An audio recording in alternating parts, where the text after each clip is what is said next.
Hello and welcome to this series called Why It Works. Today we're going to have a look at Excel, and we've got 5 slides that we're going to look at within this presentation, and they're really going to compare a couple of different ideas. And what I want it to do is to try and help inform you on how to lay out your Excel documents, because looking at them side by side really does help make things very clear indeed. First of all, we're going to have a look at why simple formulas beat clever ones. And you can see on the screen here, we've got a very small table. This isn't complicated. And we've then got 2 examples below of formulas. Now, we've got 2 examples that are clever and 2 examples that are simple. And you can use them both. They're both going to give you the same answer. But I really do believe that the simplified version works the best. And I see this all the time in Excel. I personally call it over-engineering. I get that people want to challenge themselves and impress other people by using lots of complicated formulas and nested formulas. But honestly, my opinion is it just causes more headaches. Imagine you open the file 6 months later, or somebody else opens it and it's not even you. And they've then got to try and work out what on earth this formula is doing. Even though it works, it causes friction. It slows other people down. It will probably slow you down as well in the future. It creates doubt and it makes people scared to touch it. Now, on a practical point of view, it also takes up more Excel space inside your document. So it will slow Excel down. And I've seen some documents that are so over-engineered, you need to take the calculation off and put calculation to manual. And clearly there's lots of problems for that. So there is a time and a place for using your skills and challenging yourself, but creating documents that are going to be used on an ongoing basis, I do not believe is the time to do that. If you look at the simplified versions, you're getting the same results. Now, what I've done on these occasions, I've even named my ranges. So it's perfectly clear what the formula does. So if we look at the top one, it's perfectly clear that the simple formula is taking the average of the monthly sales column. You don't even have to look down and say, what is column B? What is column C? Because the cells have been range named. So there's nothing clever. There's nothing showy. It's just clear steps that make sense to people. The magic here is not technical. It's psychological. Simple formulas help people feel safe. They feel confident looking at the document, editing the document if they need to, checking it once they've done their weekly or monthly updates. And it also brings that trust with the numbers, because if you understand something, it's much easier to trust it. So this isn't about me encouraging people to be less skilled. Far from it. I love an Excel geek. It's actually just about it being a little bit more thoughtful, because the best Excel work isn't that one that shows how clever you are. It's the one that gets everybody else to feel smart too. So now we're going to move on and have a look at the second slide. And this is why consistent columns make data trustworthy. So the comparison here is very clear, isn't it? On the left, everything technically works. The data's there. The numbers are correct. But wow, it looks so messy, and it's actually quite difficult to read. Everything is in different formats. We've got different sizes, different colours, different fonts. We've got some values that have got currency symbols, some don't, and they're just numbers. You would be amazed by how many documents I see that look exactly like this. And what this does is it creates doubt. You start thinking, maybe subconsciously, can I trust this data? Is it actually clean? What will happen? Can I break it if I try and change something? So not only is it an assault on your eyes and your senses, it just doesn't look professional. And I would certainly question the aptitude and the work ethic of someone who produces a document that looks like this. It just looks a little bit shoddy and a little bit slapdash. Now, if we look at the version on the right, it's the same data, the same meaning, but everything now lines up. The dates all look the same. The numbers are all the same. They behave in the same way. And suddenly this sheet feels reliable. It's consistency. And in Excel, consistency breeds trust. When things line up visually and logically, people relax. You stop second guessing. You stop checking all the little items. And Excel isn't just about accuracy. It's about making accuracy visible, easy to understand, and trusting the data. Next, let's look at the next slide, which is how fewer colours will improve your understanding. So, why does having less colours make data easier to read?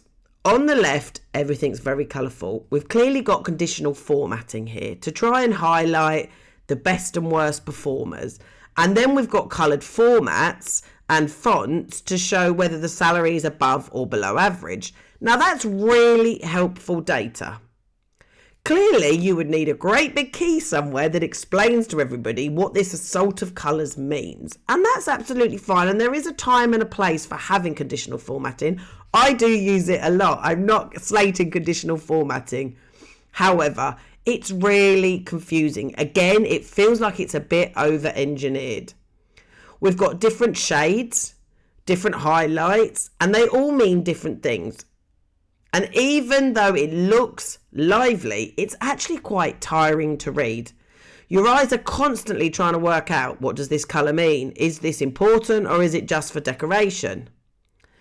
Now, if we look at the second version, the one on the right, we have got colours, but we've got fewer colours. And it's just the text. There's a clear purpose. There's one colour for the headings, one colour for alerts. I've actually added an average column to this rather than doing the conditional formatting.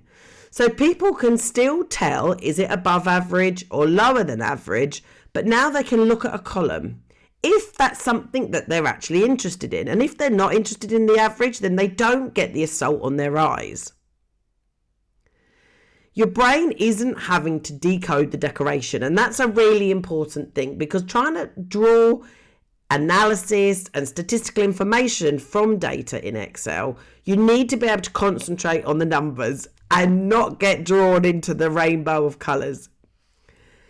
A colour should guide somebody. It shouldn't be there for entertainment. It should whisper in your Excel document, not shout out and take the largest place. So good Excel should not be colourful. It should be clear. And clarity makes people trust what they are seeing and makes it look professional. Now let's go on to slide number 4. And here we're going to talk about why structure beats speed. And this is one of my pet peeves as a consultant. On the left, this table was built really fast.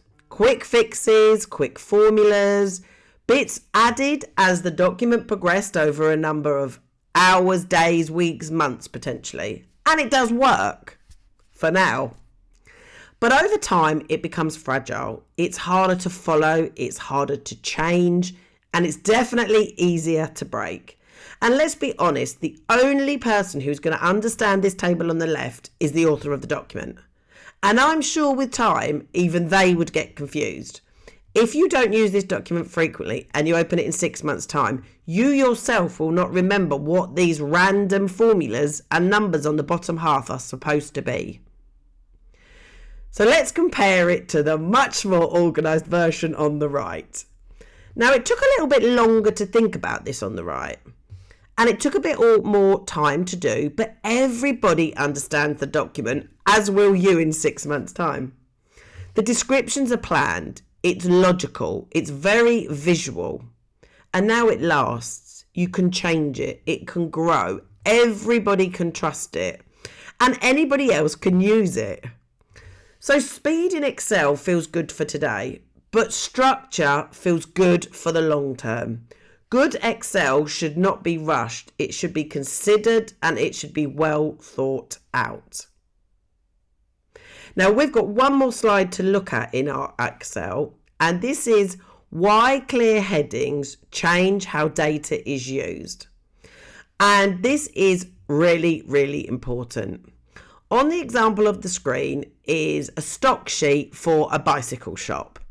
And on the top summary, the data is correct, but the headings are vague. They're short, and it's all a bit lazy. And that makes people have to guess. They have to guess what it means. And then they have to guess what they're allowed to do with it. And of course, when there's ambiguity, people can make the wrong assumptions. And that can make a huge difference to the analysis that people give. So the location column, for example, is that the location where the item is being sold to, where it's available, where it's stored in a warehouse location? Without a really clear title, different people could draw completely different conclusions to that. And that can be dangerous when you're looking to present your data. If we look at the data on the table below, it's the same data, but now the headings tell a story. They give more factual information. They remove that ambiguity that we just spoke about. And it means that people don't need to guess because they're told it's 100% fact. Clear headings remove the uncertainty and they stop mistakes before they even happen. They make files usable by people who didn't build them, or you in 6 months' time when you have to come back and actually you've forgotten all about this sheet. So good headings aren't about being wordy, they're about being kind. They say, I've thought about whoever is going to open this after me. I've thought about what you're going to need and what you have to understand, and I'm trying to plug those gaps for you. I hope you found this little mini-series helpful. I do have other mini-series available in a similar vein that cover Microsoft Word and PowerPoint. So be sure to check that out too. Thank you.